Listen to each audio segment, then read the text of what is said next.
Primero, la transición del mito al logos, es decir, se abandonaron los relatos mitológicos y se llegó a descubrir que la realidad tiene una estructura, que el mundo tiene una estructura.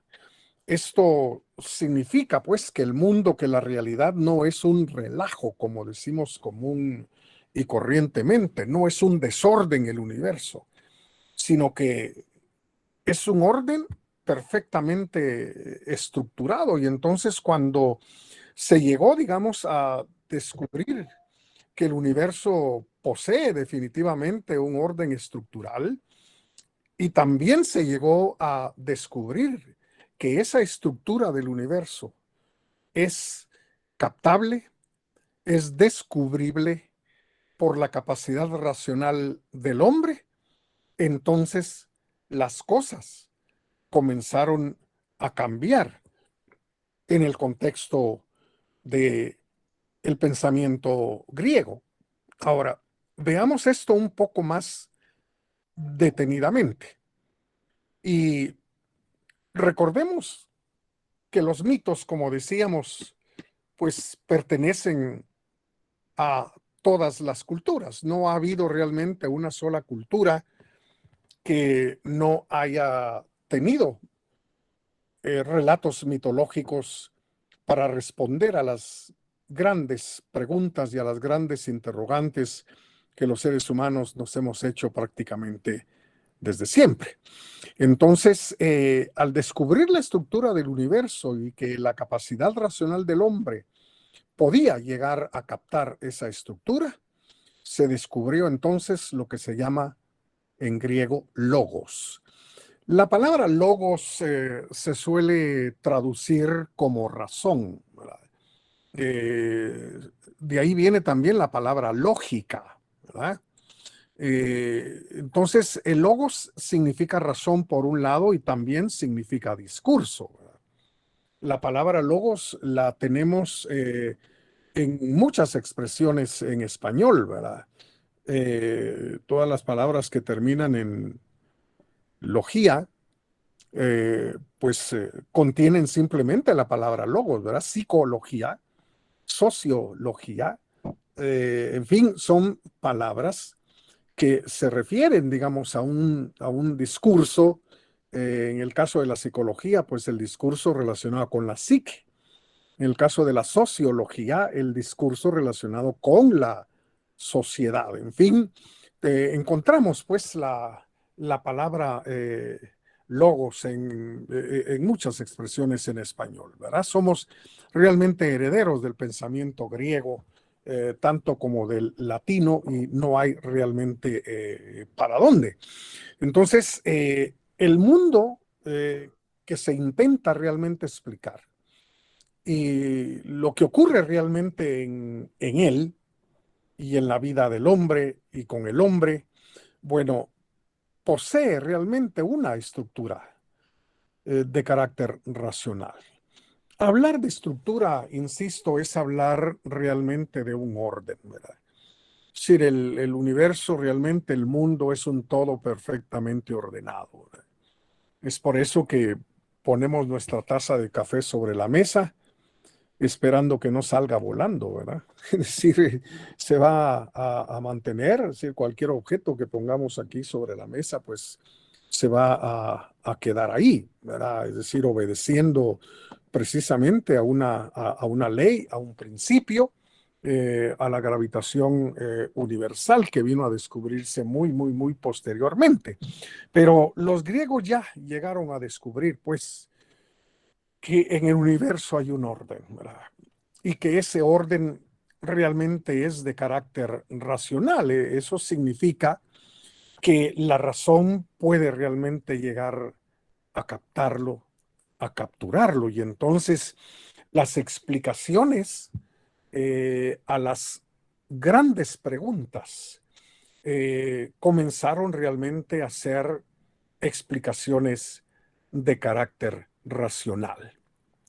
Esto marcó una diferencia enorme con los relatos mitológicos, porque los relatos mitológicos no se ponían nunca en tela de juicio, ¿verdad? Simplemente se aceptaban, ¿verdad?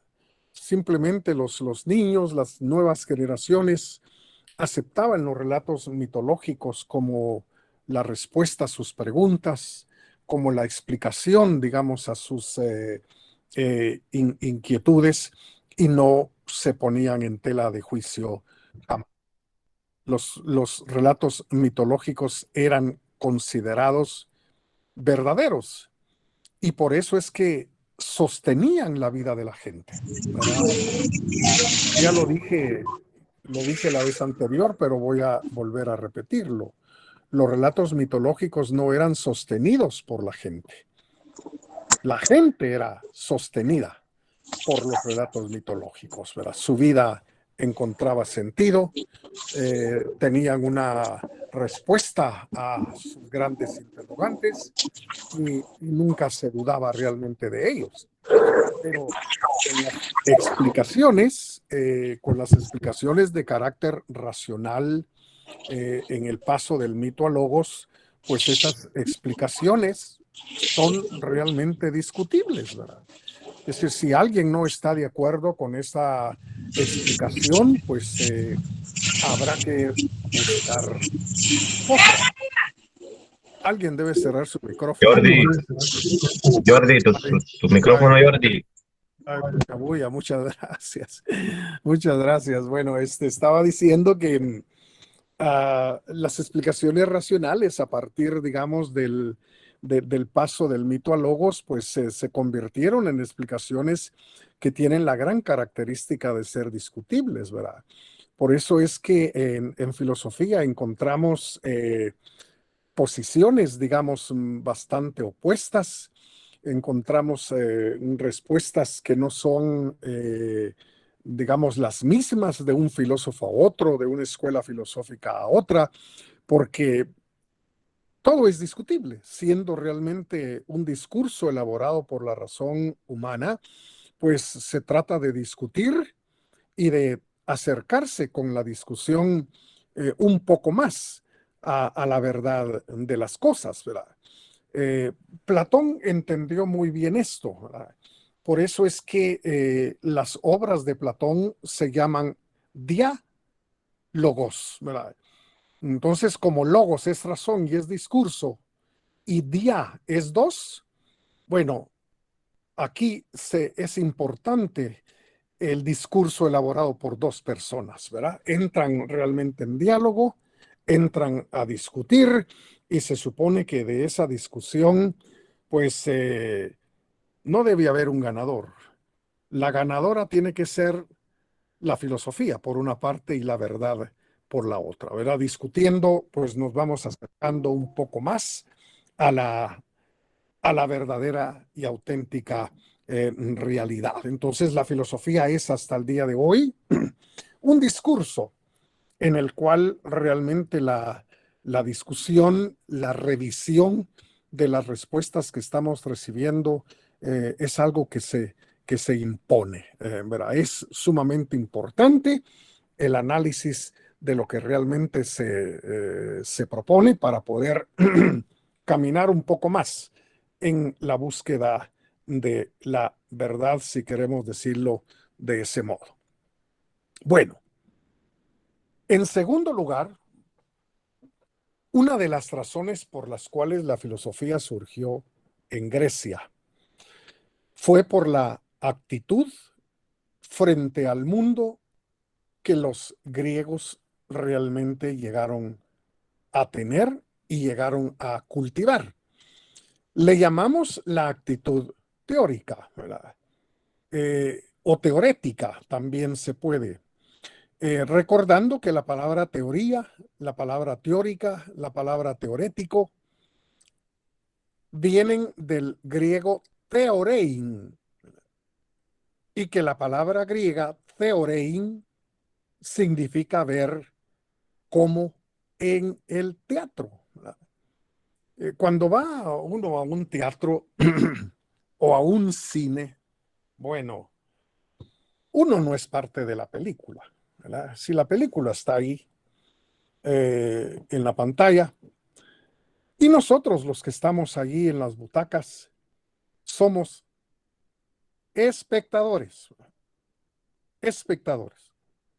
Es decir, estamos observando, estamos viendo y por supuesto escuchando lo que está ocurriendo, digamos, en la pantalla o en la obra de teatro que estamos observando. Es decir, tomamos una cierta distancia, pues, ¿verdad? Es decir, los actores de la película son una cosa y yo soy otra.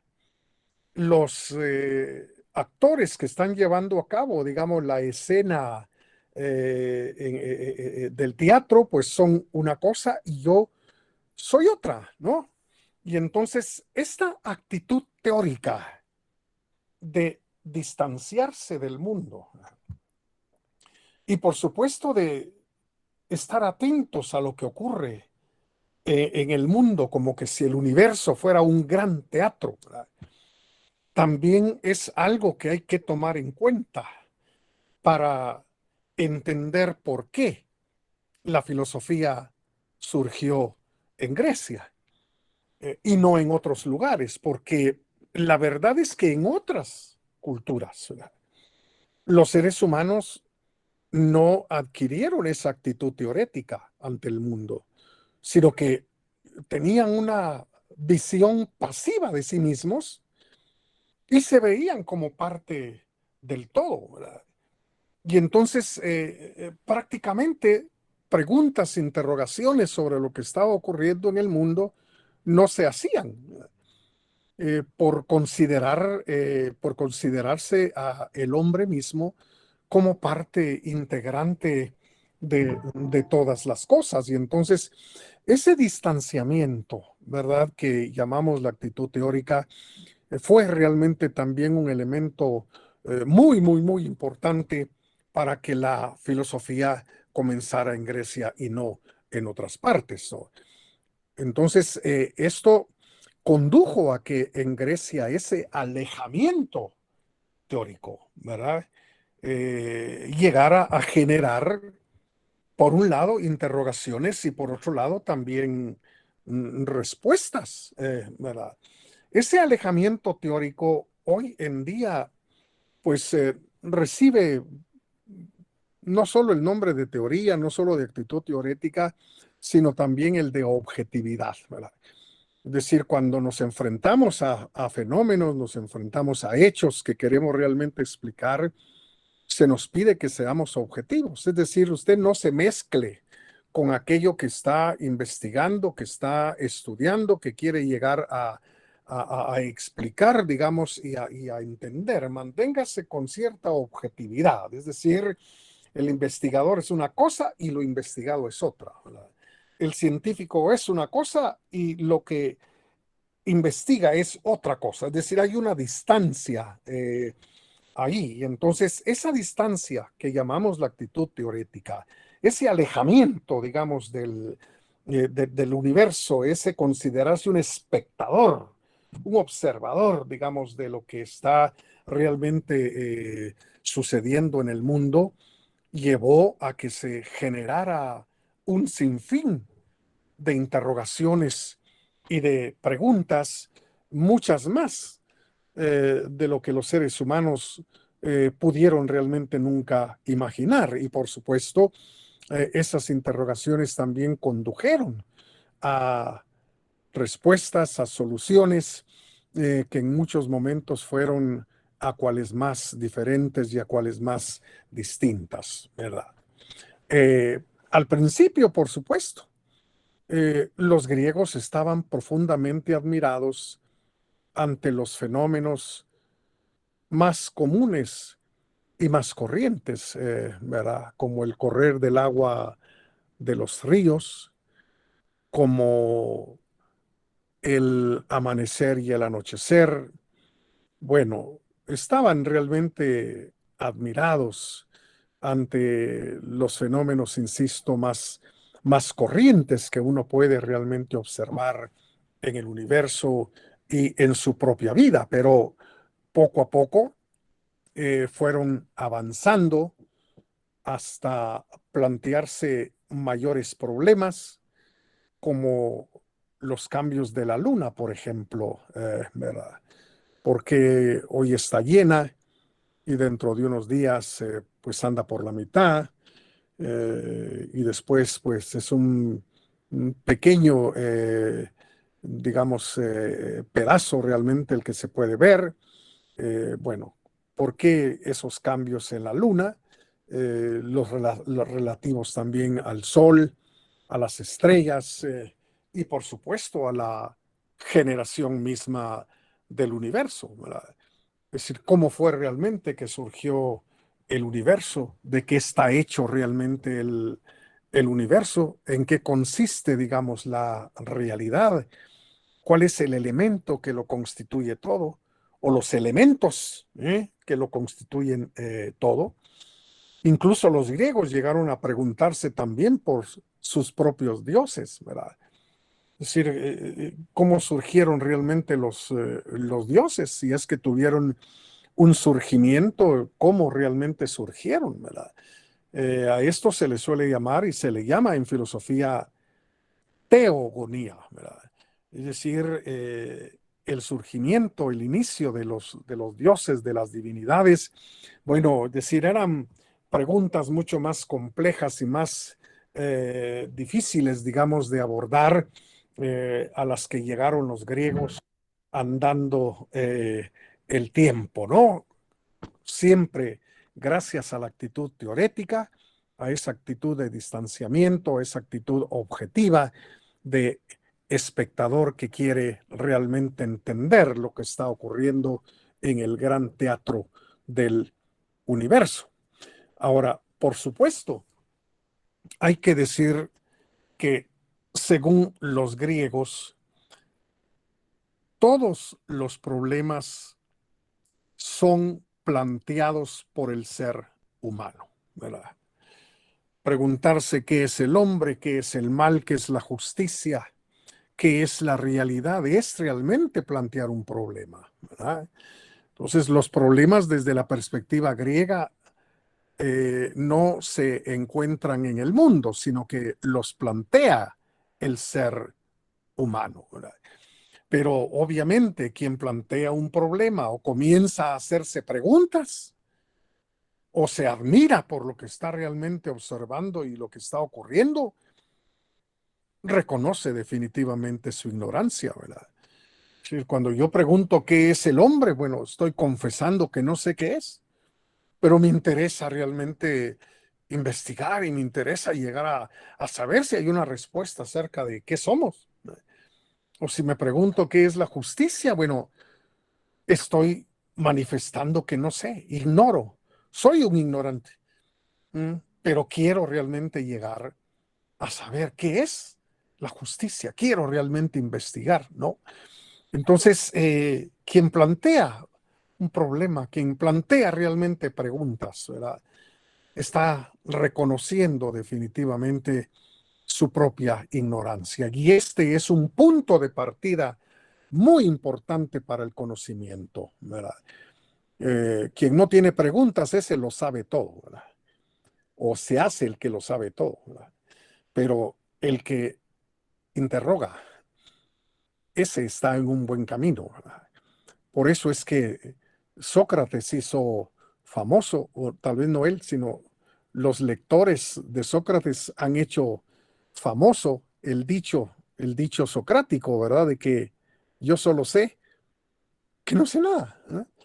Pero ese es un principio realmente fundamental, ¿verdad?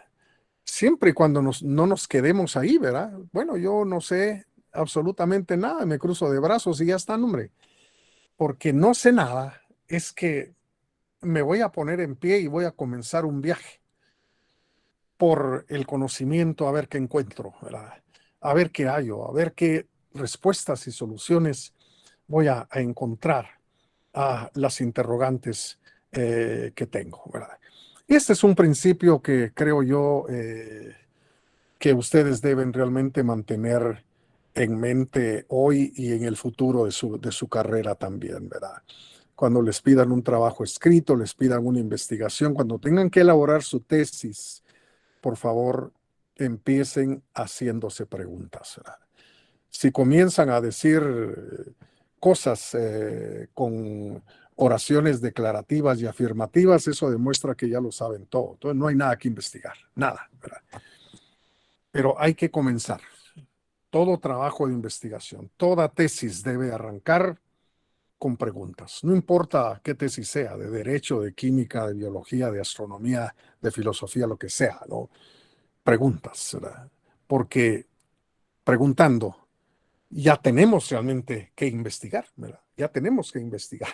Entonces, desde la perspectiva griega, esta actitud teórica frente al mundo fue realmente un elemento sumamente valioso por el cual la filosofía comenzó ahí y no en otra parte.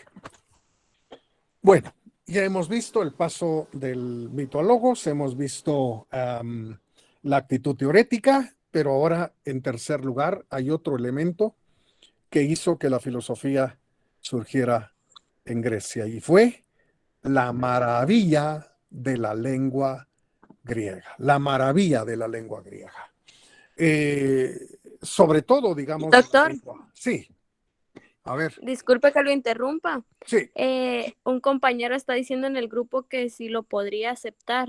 vamos a Dice ver, que ya tiene permítame. ratito intentando. Hoy te tengo que salir de esto, es lo que no me gusta realmente de Google, tener que interrumpir la cuestión para admitir a las personas. Bueno, pero ya estamos ahí, entonces, perfecto, ¿ya?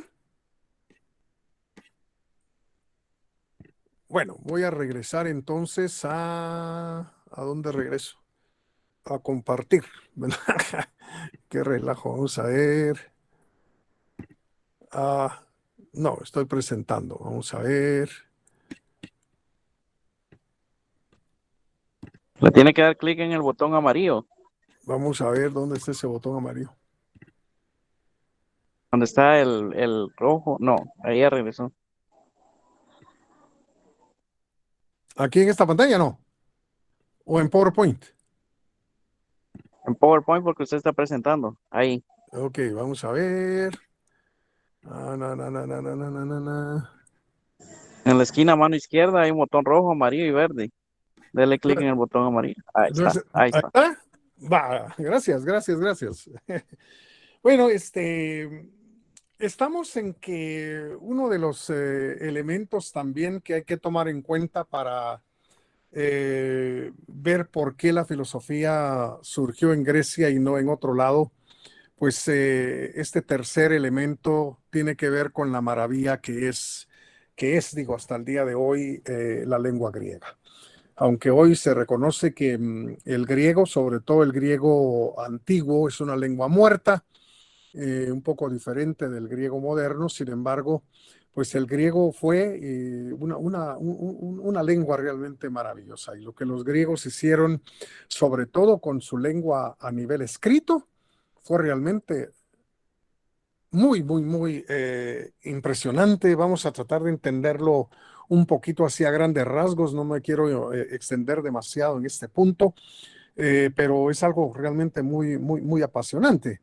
Los griegos realmente llegaron a elaborar un lenguaje escrito eh, muy diferente a lo que otros pueblos realmente tenían, porque la gran mayoría de pueblos antiguos se quedaron con una escritura que se conoce como la escritura consonantista. Es decir, era una escritura a base de puras consonantes. Y entonces es un poco difícil realmente, si no imposible, llegar a entender un mensaje si está escrito estrictamente con consonantes, ¿verdad?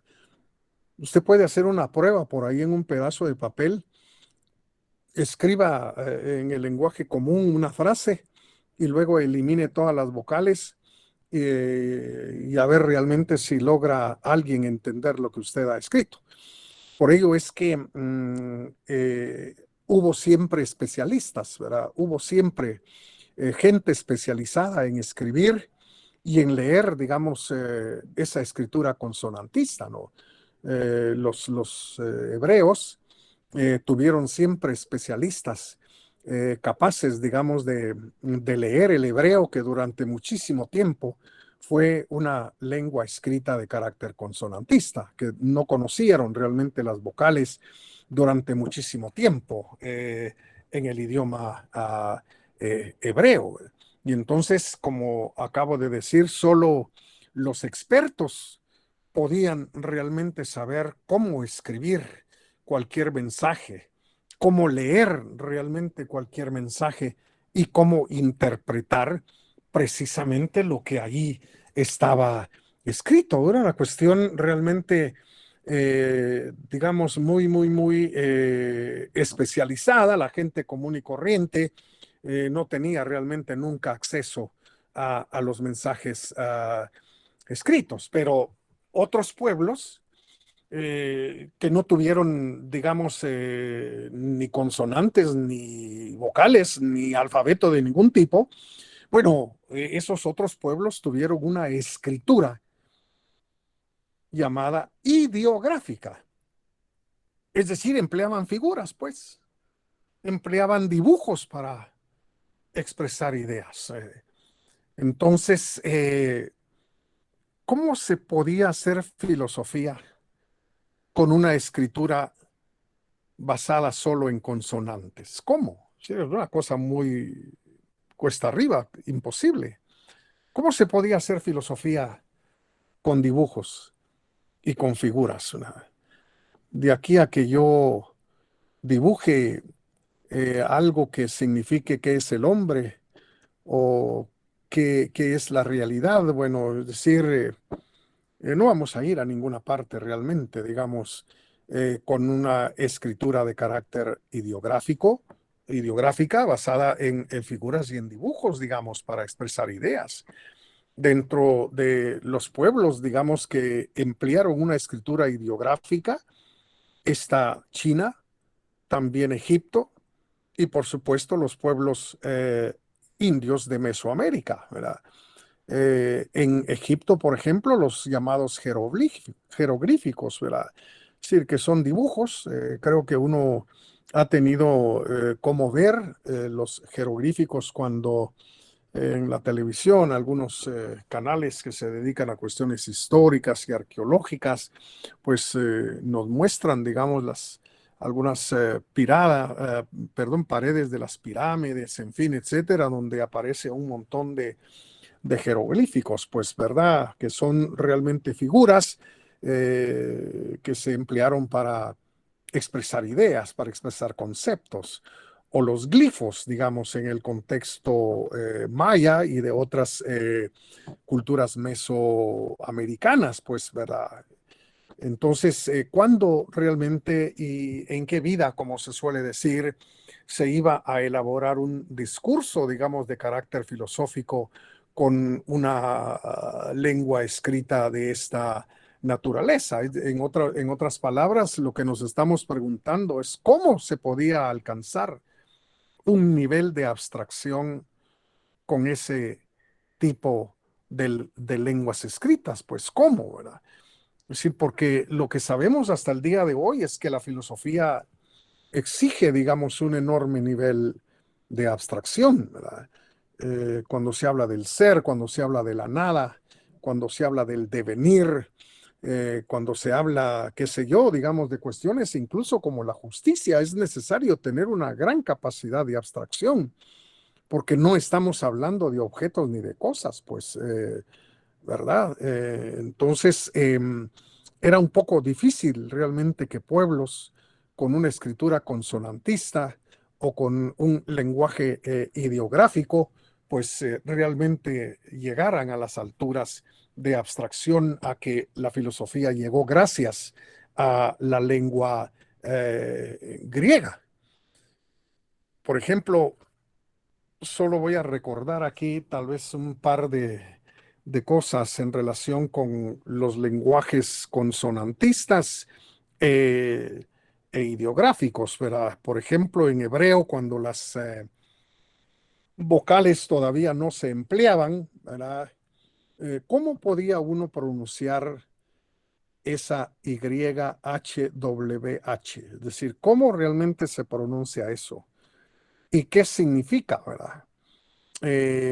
Estas 4 letras en hebreo se suelen denominar el tetragramatón, ¿verdad? El tetragramatón, porque son 4, pues, letras, ¿verdad? Pero en términos generales, la gente conoce estas 4 letras como Hashem, que se interpreta como el nombre, ¿verdad? Es decir, no lo pronuncian porque no se puede, pero le llaman Hashem, el nombre. Y es simple y sencillamente el nombre de Dios, ¿verdad? Ya cuando se introdujeron las vocales, pues estas 4 consonantes pasaron a ser Yahvé, de donde viene la palabra Yahvé o Jehová, ¿verdad? Pero en ese momento difícilmente realmente una persona común y corriente podía pronunciar y saber qué era realmente lo que se estaba diciendo ahí, excepto los expertos, pues, ¿verdad? Ahora, veamos una lengua que se basa realmente en dibujos, ¿verdad? En chino, en mandarín, ¿verdad? Vean esto. Y fíjense que son 9 trazos los que hay aquí, pero no se pueden trazar a tientas y a locas, ¿verdad? Hay realmente un procedimiento. Uno tiene que saber qué trazo va primero, cuál va en segundo lugar, cuál va en tercer lugar. Y acá pues prácticamente está computarizado, digamos, ah, este dibujo, ¿no? Para decirlo de alguna manera, está computarizado porque originalmente se tienen que tener varios pinceles porque el grueso realmente de los trazos no es el mismo, ¿verdad?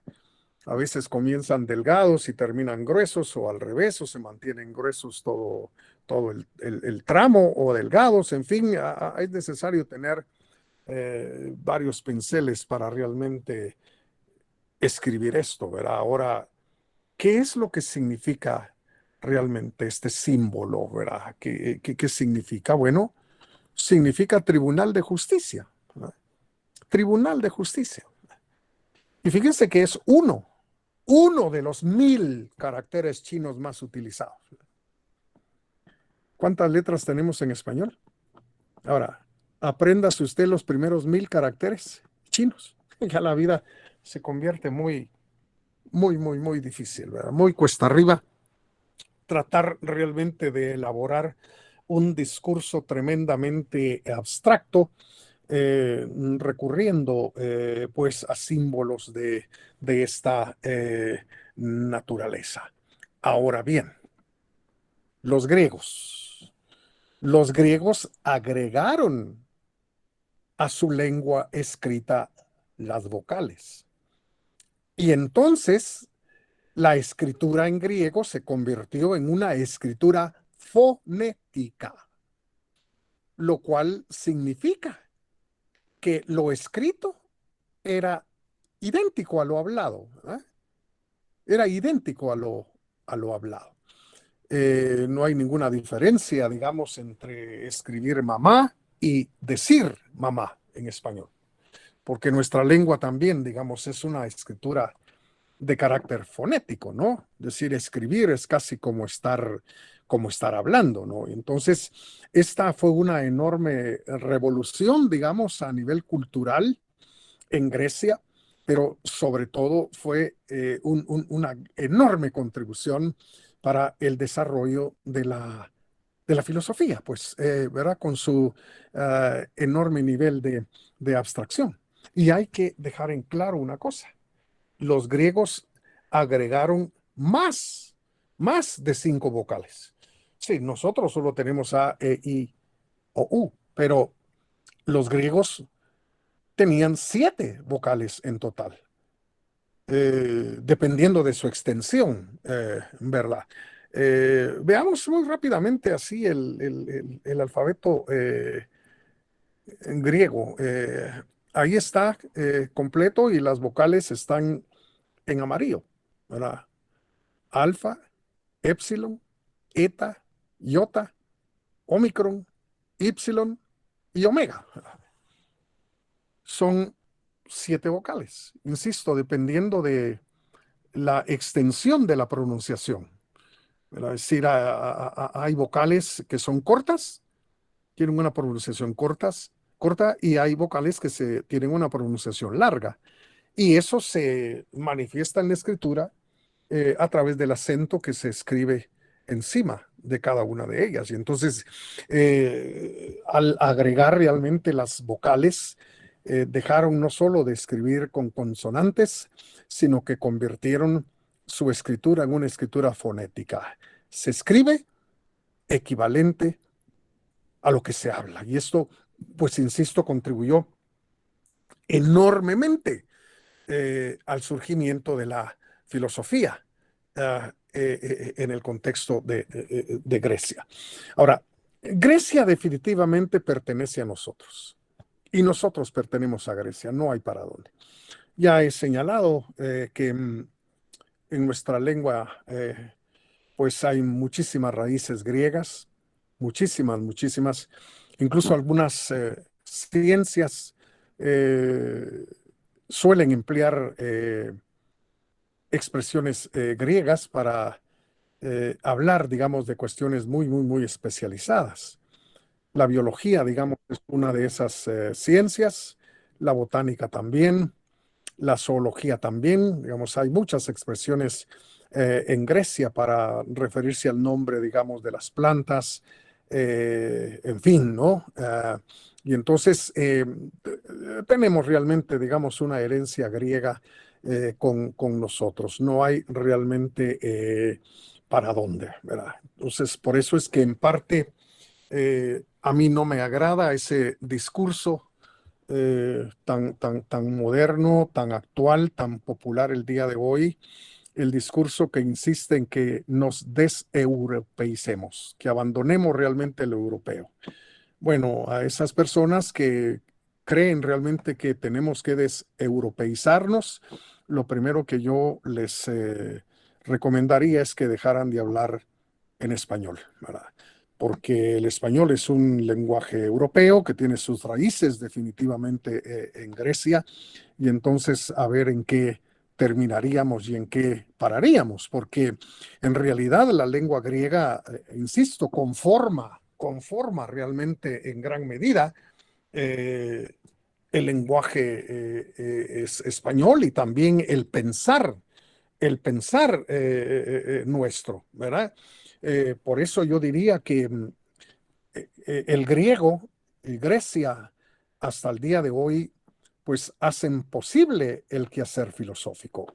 Si no se puede hacer filosofía si no manejamos toda una serie de conceptos acuñados precisamente por la lengua griega, y no se puede hacer ciencia en muchas áreas a menos realmente que se reconozca la herencia que tenemos con la lengua griega, y sobre todo, insisto, el quehacer de carácter filosófico. Pero no se trata, digamos, de una mera continuación, es decir, que nosotros continuemos haciendo la misma filosofía que los griegos hicieron. No, es importante conocerla, es importante. Por eso nos estamos ocupando de los inicios de la filosofía en Grecia. Es importante conocerla, pero no es una mera continuación, no es una mera extensión, digamos, de la filosofía griega. Anaximandro, Parménides, Tales de Mileto, los sofistas, Platón, Aristóteles, bueno, trataron temas que definitivamente continúan tratándose en el mundo occidental hasta el día de hoy. Pero, ya para terminar, pero los conceptos griegos también han servido y sirven, de hecho, para abordar problemas que los griegos no conocieron, ¿verdad? Es decir, muchas de las cuestiones que los griegos no conocieron se siguen definitivamente tratando Seguimos escribiendo sobre ellos, investigando sobre ellos, basándonos precisamente en los vocablos, los conceptos y las ideas generadas por la filosofía griega. Los griegos no supieron nada de los derechos humanos, por ejemplo, pero no se puede realmente hacer una teoría sobre los derechos humanos si uno realmente no descansa de alguna u otra manera en el pensamiento de los griegos antiguos, ¿verdad? Ellos no conocieron nada, digamos, de la computación, de las ciencias de la computación, pero no se puede realmente hablar de la computación ni desarrollar realmente nada relacionado con la computación si no descansamos en ideas, conceptos y términos acuñados precisamente por el pensamiento griego. Bueno, yo voy a dejar esto aquí el día de hoy para dar lugar a unos momentos, digamos, de preguntas, de interrogantes de parte de ustedes. Así que solo abran su micrófono y entonces, pues compártanos alguna pregunta, inquietud o duda que pudieran tener.